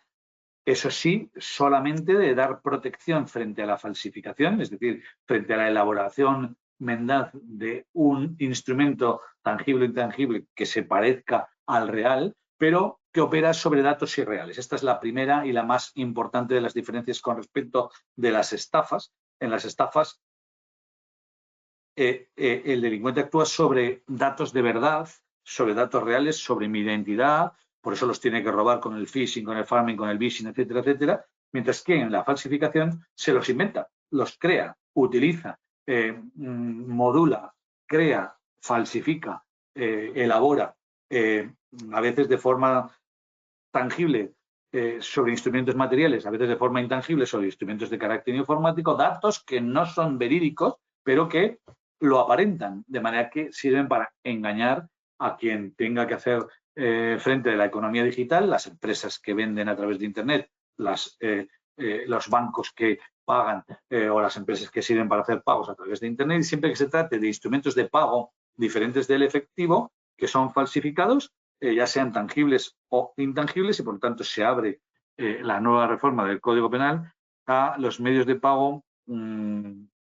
que, eso sí, tienen que ser de pago, es decir, tienen que transferir dinero o valor monetario, es decir, solamente se están refiriendo a los tokens y money, no a los security ni a los utility, pero dentro de estos que transfieren dinero, a todos ellos les da una protección penal si son falsificados, si son alterados o modificados, si son creados ex novo con datos irreales, pero que generan la apariencia de veracidad, que llevan incluso a veces a que las empresas servidoras de medio de pago, las empresas bancarias, las empresas que venden productos a través de Internet, piquen ante sus defraudaciones y, por lo tanto, paguen algo que no existía. Si se trata de otro tipo de valores, otro tipo de transferencias, ya no estaremos ante el delito de falsificación de medios de pago distintos del efectivo, sino ante el delito genérico de falsificación de cualquier otro tipo de documento mercantil que tienen menos pena. Y diremos que aquí, por avanzar con el delito de falsificación, respecto de los medios materiales, sobre falsificar una tarjeta de plástico, pues es troquelar un plástico, transferir una serie de datos a esa tarjeta de plástico que tenga una apariencia de veracidad, etcétera, etcétera, pero cuando nos planteamos, y esto de la falsificación, cuando se trata de instrumentos intangibles, inmateriales, bueno, pues es muy difícil de falsificar, saliendo del mundo de las tarjetas de crédito y débito bancario y entrando en el mundo de los propios criptoactivos. Ya hemos indicado que como los criptoactivos se transfieren a través de los monederos, de los wallets, de las billeteras que utilizan el sistema de la doble clave, clave pública, clave privada, como en el correo electrónico tú tienes una seña de correo electrónico eloy.velasco@gmail.com que la conoce todo el mundo, pero luego tienes un algoritmo de cierre, una clave o contraseña, el PIN, que es la contraseña que solo la conoces tú y es la que te permite entrar en el contenido de esos correos electrónicos, exactamente mediante ese sistema del juego de cerrar la clave pública con la clave privada. Así funcionan los criptoactivos, porque como son activos que sí que están, digamos, grabados en sus operaciones a través del registro que queda en la cadena de bloques, en la red blockchain, pero que son intangibles, son intocables, no se ven y, por lo tanto, la única manera de probar que yo soy el titular del criptoactivo es tener la clave privada, de manera que muchas veces, como están criptografiadas todas las transacciones, no se sabe ni quién es el que manda ni quién es el que recibe. Y la única prueba de que el que he recibido y, por lo tanto, el titular del criptoactivo intangible soy yo, es tener la clave, el 4444, que cierra la clave privada, que cierra la clave pública con la que la gente me transfiere o con la que yo puedo transferir. Pero ya digo que es muy difícil modificar la información que bascula a través de estas redes blockchain, de estas redes de tecnología de registro distribuido, que son muy difíciles de falsificar. Ha habido alguna falsificación de medios de pago inmaterial mediante la creación indebida o la creación no autorizada en preminado de criptomonedas, o ha habido alguna defraudación falsificatoria a través de acuerdo de mineros que han falsificado la propia información del cierre de determinadas transacciones, pero lo importante es que se produzca una alteración sobre la creación automatizada de estos sistemas de pago. Aquí el bien jurídico protegido es distinto. No se está protegiendo el patrimonio, y esto es paradójico, como yo digo en el libro que he escrito sobre esto recientemente, analizando todos estos elementos de la reforma. Digo, es paradójico que de los 4 delitos que se recogen, en las 4 maneras de actuación que se recogen en el artículo 399 bis del Código Penal, solo una diga que tengan intención defraudatoria. Vamos a ver, ¿quién falsifica un medio de pago si no es para defraudar? Normalmente nadie, ¿no? Nadie se dedica, pues voy a falsificar una tarjeta bancaria del rey pues para pegarla en la pared de mi habitación. Nadie hace cosas tan raras. Sencillamente, normalmente, el que falsifica medios de pago diferentes del efectivo es para luego utilizarlos defraudando a terceros. Sin embargo, es curioso, la sanción penal que tiene este delito casi es el doble que la sanción penal que tiene el delito de estafa. Y uno dice, bueno, pues si nadie falsifica instrumentos de pago si no es para estafar, ¿por qué la estafa vale 4 años de prisión y, sin embargo, la falsificación puede alcanzar, me parece que hasta los 8 años de prisión? ¿Por qué el doble de sanción? Y es porque con la protección de la falsificación de estos medios de pago diferentes del efectivo, que, como digo, ya no solamente protegen los medios de pago privados bancarios, sino también los de las empresas servidoras de criptoactivos y las empresas creadoras de esos criptoactivos, que ya digo que hay más de 12.000 por todo el mundo. Realmente lo que están protegiendo no es tanto el patrimonio, porque aquí puede que se falsifique algo y no se ataque el patrimonio, sino la fe pública, la seguridad del tráfico jurídico y, sobre todo, el funcionamiento del mercado financiero. Pero, claro, será la paradoja de que eso también decíamos que ocurre en el artículo 249, cuando hemos indicado que el bien jurídico protegido de la estafa maquinal ya no era solamente el patrimonio, sino también la economía digital sobre la que se protege la utilización y la evidencia de ese tipo de economía digitalizada, ya ahí también se está protegiendo de una forma, aunque sea indirecta, toda la economía digital, todos los patrimonios digitales, todos los medios tecnológicos que sirven para hacer pagos, que sirven para hacer transacciones mercantiles y económicas entre unos y otros, y por lo tanto no se entiende cómo en España todavía este tipo penal, bajo la explicación de que permite la creación, origina la relación crediticias no pactadas, esto sí que es grave. Muchas veces el banco acaba pagando un dinero que no existía porque le han engañado y le han falsificado un medio de pago y el banco ha pensado que era un medio de pago auténtico y real cuando no basculaba sobre los propios datos reales y por lo tanto quizás y por eso sea la única explicación por la que todavía en España, a diferencia de otros países de la Unión Europea que ya no distinguen la falsificación de medios de pago de los fraudes de medios de pago, porque piensan, yo creo que correctamente, que nadie va a falsificar un medio de pago si no es para defraudar y por lo tanto lo llevan todo por la vía de la defraudación. Nosotros en España los seguimos teniendo en capítulos muy diferentes del Código Penal que dice que tienen o que afectan a bienes jurídicos protegidos muy diferentes del Código Penal, pero que llevan a una sanción el doble de grave en un caso que en el otro. Bien, ¿por qué cuál es la evolución que ha habido? Por lo tanto, ya una vez hemos explicado ya los grandes cambios penales que hay tanto en el delito de fraude o estafa como en el delito de falsificación. Claro, la estafa que en el mundo físico estaba basculada sobre el engaño y la ingeniería social, y que por lo tanto obligaba a la víctima a autoprotegerse y la única manera que tenía de protegerse era mediante la formación y la capacitación, y es verdad que cada vez más los bancos,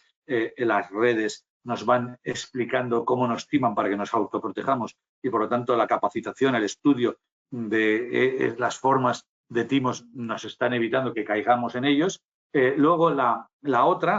manipulación, la maquinal, la artificial maquinal, las suplantaciones, sin embargo ya no exigen tanto que la víctima que no se entera se autoproteja y por lo tanto estamos viendo un desplazamiento de la figura de la autoprotección hacia la ciberseguridad. En las estafas físicas, yo que soy la víctima me tengo que proteger de los engaños de los demás. En las estafas maquinales, como no me entero, como hemos dicho que la acción criminal no consiste en que me engañen, sino consiste en que me manipulan, me toquetean, entran, me varían, se meten en mi sistema, me manipulan los datos y se llevan los activos, ya no es que tengamos que autoprotegernos, sino que las entidades que han basado esa economía digital, las entidades que han creado los nuevos sistemas de pago tecnológicos, tienen normas de ciberseguridad. Pues ya sabéis, en Europa tenemos la directiva NIS, la NIS 2, todo el tema de las infraestructuras críticas y una cantidad enorme de normativa en materia de ciberseguridad, la directiva DORA para las entidades crediticias, el reglamento MiCA,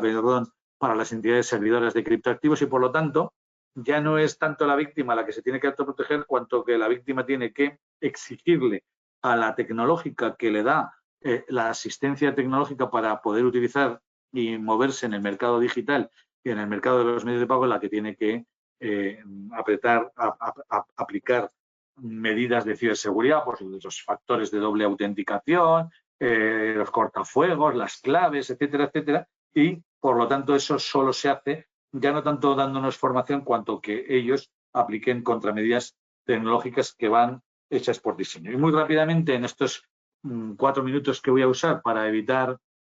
porque si no, no va a haber coloquio, porque ya solo faltan 7 minutos, decir cuáles son los grandes problemas procesales que nos surgen con el cambio penal que hemos explicado. El primer problema es ¿y qué jurisdicción, es decir, qué país, los juzgados de qué país tienen la capacidad para juzgar estas defraudaciones, estas falsificaciones y los problemas de competencia, es decir, dentro de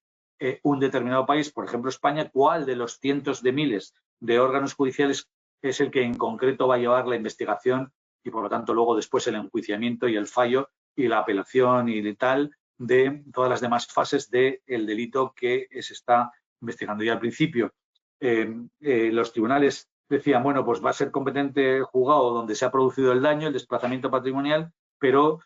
con la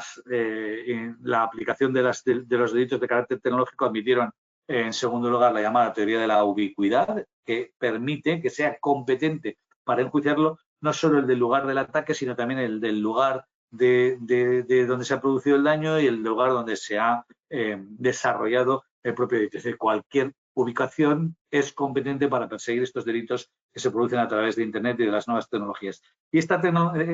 teoría de la ubicuidad, que la creó el Tribunal Supremo en el año 2005 para ampliar la competencia de los tribunales en estas estafas tan raras y tan complicadas,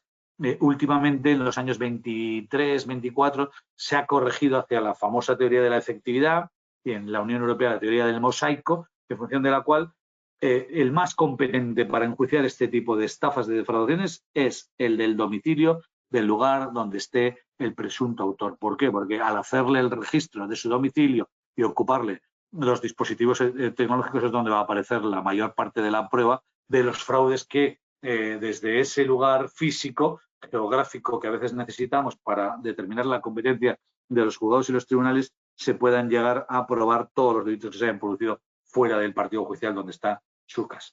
Del tema de la personación de las víctimas, acordarse del artículo 109 bis de la Ley de Enjuiciamiento Criminal, que permite incluso a las asociaciones y a las personas públicas especializadas en estas estafas personarse, y viene, como son delitos masa, en los que hay muchísimas víctimas, muchas veces los jueces, por simplicidad, permitían este artículo 109 bis de la Ley de Enjuiciamiento Criminal,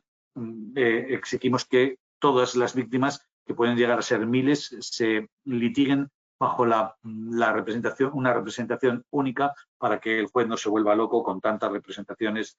procesales de tantísimas víctimas. Luego, respecto al análisis forénsico, acordaros artículo 588 sexies de la Ley de Enjuiciamiento Criminal, que regula el registro de los dispositivos tecnológicos donde suelen aparecer las pruebas de estos delitos, que necesitan autorización judicial, que exigen que el clonado de la información para que se trabaje con las copias se realice con determinadas garantías,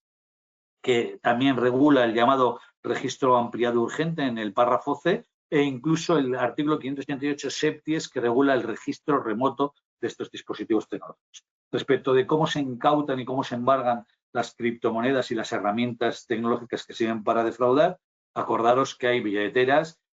frías, billeteras calientes, el juego de la clave pública, de la clave privada, que nos están ayudando mucho las empresas exchange, las wallets, las empresas servidoras de servicios criptográficos, que nos están dando información de cambios de moneda y de identidades de personas que están realizando todo este tipo de actuaciones, pero lo más importante es hacer un buen registro en casa del sospechoso y ocuparle todas las evidencias de carácter tecnológico para hacer el análisis forensic que hemos dicho en el punto anterior. Respecto del almacenaje y el aseguramiento, es importante, artículo 367 quater de la Ley de Enjuiciamiento Criminal, la figura de la realización anticipada. Claro, si se embargan bitcoins y los bitcoins tienen una fluctuación horrorosa y dentro de varios años, cuando sea firme la sentencia, el bitcoin ha fluctuado hacia la alza, hacia la baja, al final la reparación económica del producto del delito puede ser muy diferente con respecto a la cantidad de valor que tenía ese mismo producto en el momento en que se inicia el propio delito. Por lo tanto, surge el tema de que los juzgados tienen que hacer una custodia judicial a través de billeteras del letrado de la Administración de Justicia o la policía, o si no, encomendárselos a la empresa wallet, que lo puede hacer, y puede ser una custodia pasiva o una custodia incluso especulativa, en función de lo que encargue el propio juez. Por eso los abogados que queráis que valga el valor definitivo en el momento del retorno, pues le podéis pedir al juez que haga una comparecencia para determinar cómo es la tipología de esa custodia, si puede ser especulativa o no, si se invierte o sencillamente solo se guarda y por lo tanto se paga el equivalente cuando ya llegue el momento en que sea definitivo el pronunciamiento judicial. Respecto a la obtención de la clave privada, muy rápidamente decir que o puede ser por colaboración internacional, o porque nos la cuente un testigo, o porque nos la dé una proveedora de servicios criptoánicos, esas wallet o exchange, o porque la aporte el propio sospechoso. En este último caso, si vuestro cliente le da la clave a la Guardia Civil, a la policía, al juez, yo creo que tiene que estar premiado por el artículo 21.7 del Código Penal como una atenuante análoga a la propia colaboración, porque si no, pues la obtención compulsiva puede llegar a momentos de obtención ilícita de la propia prueba por el artículo 11.1 de la Ley Orgánica del Poder Judicial que hemos dicho antes. Y nada, acabar diciendo que estamos utilizando a veces notificaciones judiciales con tokens no fungibles, lo que se llama el marcado judicial, que se ha utilizado pues, para el rastreo inverso de algunas operaciones de billeteros. Estamos utilizando las medidas restrictivas tecnológicas, o sea, se pueden retirar contenidos fraudulentos, se pueden interrumpir servicios web fraudulentos o se le puede pedir al juez que bloquee el acceso a esos productos fraudulentos de manera que separe el efecto delictivo, siempre acorde con el artículo 13.2 de la Ley de Enjuiciamiento Criminal y los artículos 9 y 10 de la Ley del Reglamento de Servicios Digitales, que nos imponen el principio de proximidad y necesidad. Después tenemos la figura del alejamiento informático, es que otra manera de combatir a los fraudadores es castigándoles a que durante un determinado tiempo, artículos 48 y 57 del Código Penal, el juez les prohíba acudir a sitios web donde se utilizan técnicas de defraudación o que les prohíba comunicarse informáticamente una temporada, como hizo, es un ejemplo que no toda la doctrina está de acuerdo, en su sentencia el Tribunal Supremo, la 547-2022, cuando le alejó de YouTube a un difusor de un delito, siempre que esto se pida y el juez lo acuerde. Yo soy partidario, pero, por ejemplo, el otro día Antonio del Moral, un magistrado de la Sala Segunda del Tribunal Supremo, consideraba que eso vulneraba derechos fundamentales que iban más allá de una sanción. Luego también tenemos actuaciones sobre la identidad digital, especialmente a través del reglamento EIDAS y el EIDAS 2, que nos permite a los suplantadores de identidad tecnológica incluso suspender el uso de su identidad digital o retirarle la identidad de carácter digital. Y acabo con la figura del decomiso. El decomiso es una consecuencia accesoria que le lleva al delincuente tecnológico también a que el juez le deprive, le quite los instrumentos, los efectos o las ganancias que ha obtenido con estos delitos de carácter tecnológico y ya sabéis que eso se puede hacer cautelarmente por la vía del artículo 127 octies del Código Penal, que permite el decomiso temporal, el decomiso cautelar, aunque parezca el decomiso cautelar es un embargo realmente, pero que se produce en la fase de instrucción para asegurarse que si hay condena, pues el día de mañana no haya desaparecido ese criptoactivo, ese activo. Y ya sabéis que si no hay víctimas, el decomiso es una consecuencia accesoria, no una pena, por lo tanto es el Estado el que se queda con ese producto, ese botín de este delito tecnológico. Nada más, muchas gracias. Voy a dejar de compartir y le paso a Carlos pues el turno de preguntas, sea alguna pregunta rápida en estos 4 minutos que nos quedan. Carlos. Hola, Eloy, Bueno. ¿me escuchas bien? Sí, perfectamente. Vale, pues si te parece bien, vamos a pasar ahora con las preguntas. Como son muchas, vamos a leer solo algunas, las que sean más antiguas. Muy bien. En caso de que alguno haya puesto más de una, pues vamos a leer solamente una para poder dar voz a más gente. Gracias. Primero, pregunta Juan Ignacio Poita, en relación con los hechos relacionados con plataformas de inversión de trading, ¿dónde está la línea entre una conducta típica o, en su caso, una cuestión civil derivada de que el inversor ha perdido su dinero? Puesto que cuando el usuario es quien da las órdenes de compra y venta de inversión, las operaciones son a valor de mercado y el usuario puede retirar en todo momento su dinero. La pregunta la realiza porque considera que esas conductas no son típicas, pero sin embargo la cantidad de procedimientos aperturados por estas cuestiones en los últimos años es muy elevada. Es un problema de prueba. Sencillamente ya he indicado un poco la clave penal, lo que distingue la infracción penal de la infracción meramente civil está en que la trama tiene que estar predeterminada, tiene que estar pensada antes de la oferta, aunque le estés engañando al presunto inversor o al momento mismo de hacer la propia inversión. Si, sin embargo, efectivamente, como él dice, todo es limpio, todo ha cumplido. Normalmente ahora por eso le decía que es muy interesante leerse las exigencias que en materia de criptoactivos exige el reglamento MiCA para poder hacer operaciones o inversiones con este tipo de criptoactivos. Si se hace el libro blanco, si se explica perfectamente en qué consiste la inversión, si se explica, se le da alguna posibilidad, como da el reglamento MiCA, de echarse atrás y de que se le devuelva el producto absolutamente de la propia inversión, eso es sencillamente un contrato mercantil y no hay nada delictivo. Sin embargo, si alguien ya tiene prediseñado que va a aparentar inversiones donde no las va a ver porque va a conseguir generar una bolsa de inversores con mucho dinero y luego se va a alargar con ese dinero inmediatamente porque ya lo tenía prediseñado anticipadamente, el engaño tiene que ser, por lo tanto, precedente o concomitante, nunca a posteriori, entonces estaríamos ante auténticas estafas de inversión, que las hay enormes y piramidales. En la Audiencia Nacional llevamos varias, no están enjuiciadas todavía, pero presuntamente, por lo que he visto yo en algunos casos, hay autos de procesamiento en los que los jueces de instrucción central pues entienden que sí que se han producido esas tramas que no tenían más finalidad que engañar a la gente y quedarse con esos activos. Muchas gracias. Pasando a la siguiente pregunta, pregunta Gonzalo Salas. Bueno, presume que si el importe de la estafa es superior a los 300.000 euros y hay un colectivo organizativo, se puede ir al concurso de delitos con el de fraude fiscal o blanqueo de capitales junto con organización criminal. Pregunta más necesitaría datos, ¿no? Pero efectivamente, si además de atacar el bien jurídico patrimonial de la estafa, se atacan otros bienes jurídicos, como puede ser, por ejemplo, en el caso de la organización del grupo criminal, pues la seguridad, difícil porque tiene que ser Hacienda el perjudicado en el caso de las defraudaciones de carácter tributario, y el blanqueo de capitales, por supuesto, claro, obviamente es que en el blanqueo de capitales se produce un delito posterior en el que una vez se ha producido el delito, la actividad delictiva antecedente o concomitante o preveninte, la acompañante, que es la defraudación, se comete una segunda infracción que no tiene nada que ver con la primera, que no tiene víctima, que la víctima somos todos los mercados, que es introducir en el mercado lícito el producto de ese botín defraudatorio. Por lo tanto, claro que cabe la condena muchas veces por concurso, digamos, real, porque son bienes jurídicos muy distintos entre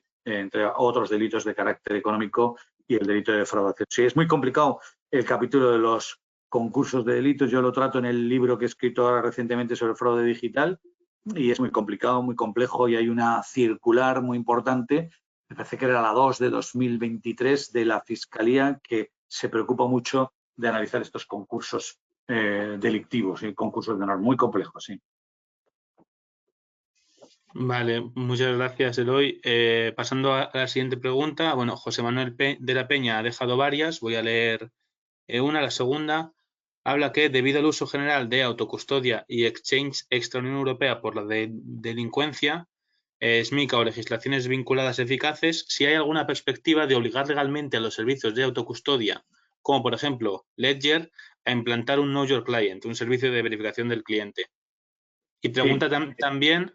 que está relacionada con esta, ¿qué hacemos con los exchange extra Unión Europea y si estamos ante un nuevo WhatsApp en el sentido de comunicaciones, pero en el ámbito cripto? Sí. Lo segundo es evidente que lo que hacemos siempre en la Unión Europea, al autorregularnos de esta manera tan absolutamente preventiva, es echar fuera del territorio de la Unión Europea a los delincuentes que se quieren instalar pues, en Rusia, en Ucrania, fuera del territorio de la Unión Europea, para seguir prestando en lo digital esos servicios delictivos que entran en el entorno digital de la Unión Europea. Lo que es dentro del propio territorio tenemos la opción de atacar a todas las... Por eso se exige en toda la normativa, no solamente de antidefraudación, sino de blanqueo de capitales, la implantación en el territorio o a través de un representante del territorio de la propia Unión Europea. Pero tiene toda la razón que efectivamente lo que hemos hecho con el mundo cripto delictivo, ha salido fuera del territorio de la Unión Europea, se ha sentado después porque no piensan cumplir todas las exigencias del reglamento MiCA, ni del DORA, etcétera, etcétera, ni el MiFID, ni todos los vinculados a esos criptoactivos y a las inversiones que se pueden hacer con ellos, ni a los pagos que se pueden hacer con ellos, ni a los servicios que se puedan prestar con ellos. Y lo mismo nos ha pasado con la inteligencia artificial. Se ha hecho una norma que está basada en la prevención del riesgo por diseño, y resulta que lo que no se ha pensado por parte de la Unión Europea es que muchas empresas van a gobernar esos dispositivos de inteligencia artificial desde fuera del territorio de la Unión Europea, y que además, como van a ser gratis y baratos, los va a usar la gente, y por lo tanto nos van a meter el mismo problema que ahora teníamos dentro, fuera del territorio de la Unión Europea. Respecto al tema de blanqueo de capitales que antes ha dicho, efectivamente se estaba pensando en una norma, ahora no recuerdo el nombre, pero hay un proyecto en la Unión Europea que quiere hacer que vaya el paso en las transacciones de las cadenas de bloques con la información tanto de la cabecera del transmitente como el transmitido a través del sistema, ¿cómo se llamaba? Que tiene un nombre inglés, no me acuerdo ahora, y por lo tanto por ahí se quieren atacar las billeteras autoprotegidas, las no gobernadas por las empresas exchange, de manera que si en cada transacción que realicen va toda la información de quién es el transaccionante y quién es el transaccionado, se va a poder trazar el rastro de los blanqueadores de capitales. Vale, genial, muchas gracias. Vamos a terminar ya con la última pregunta de Diego Paños. Sí. Él comenta que, bueno, que tú has dicho que la responsabilidad es de la entidad que sirve al medio de pago, salvo connivencia o negligencia grave. Sin embargo, en el caso de man in the middle, quien realiza la transferencia mediante estos medios de pago bancarios es el engañado, sin que la entidad bancaria A, que ha servido el medio de pago de la cantidad a la cuenta en la entidad B, haya hecho absolutamente nada. No ha sido engañada ni burlado sus protocolos de seguridad. Es igual.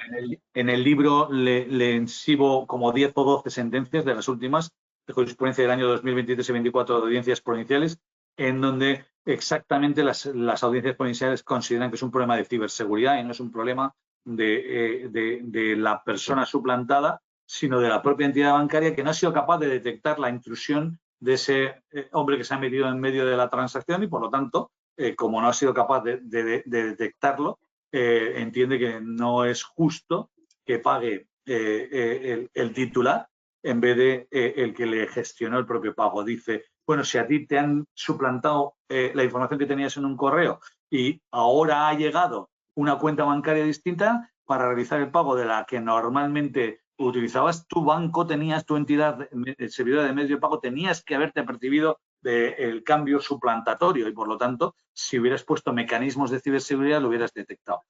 Cada vez más la jurisprudencia está a favor de la víctima del estafado y le hace correr con los costes económicos de eso a la empresa tecnológica, salvo, ya te digo, negligencias absolutas. Y claro, ahí la imposición de ese man in the middle, que encima te suplanta un correo, borra tu cuenta bancaria y pone la suya, la manera de establecer la responsabilidad de la entidad bancaria es que no detecta que hay un cambio anormal, una situación anormal, una situación impropia de la pactada entre el cliente del banco y la entidad pagadora y, por lo tanto, le hace también responder. Hay bastante jurisprudencia, cada vez más. Es verdad que hay alguna sentencia que le echa la culpa a la víctima, pero normalmente no se acepta la figura del pago hecho por tercero porque no es un pago liberatorio, es un pago producido como consecuencia de una manipulación externa que produce una, ¿cómo se dice?, una transgresión de la normativa de ciberseguridad. Es decir, que vale, el Código Civil respondía a situaciones en el mundo físico, pero en el mundo tecnológico se le tiene que exigir especialmente más a la tecnológica, y en este caso es la empresa bancaria que sirve el pago, la que pone la que realiza efectivamente el pago y no es la propia víctima. Y por lo tanto, la mayor parte de la jurisprudencia civil condena a la entidad bancaria también en el man in the middle. Vale, perfecto. Pues si te parece bien, Eloy, aquí lo dejamos. Muchas gracias por la ponencia. Muchas gracias a todos por participar, por vuestras preguntas. De todas formas, va a quedar grabado y se va a subir por si alguien no ha podido asistir o se ha perdido parte. Y bueno, vamos a cerrar ya. Muchas gracias, Eloy. A vosotros. Hasta la próxima. Gracias.